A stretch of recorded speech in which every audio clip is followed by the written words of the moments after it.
فیصلے کا دن مقرر ہے، جس دن سور پھونکا جائے گا تو تم لوگ فوج در فوج موجود ہوگے، اور آسمان کھولا جائے گا تو اس میں دروازے ہو جائیں گے، اور پہاڑ چلائے جائیں گے تو وہ ریت ہو کر رہ جائیں گے۔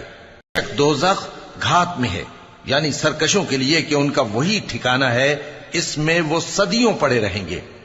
وہاں نہ ٹھنڈک کا مزہ چکھیں گے، نہ کچھ پینا نصیب ہوگا مگر کھولتا پانی اور بدبودار پیپ۔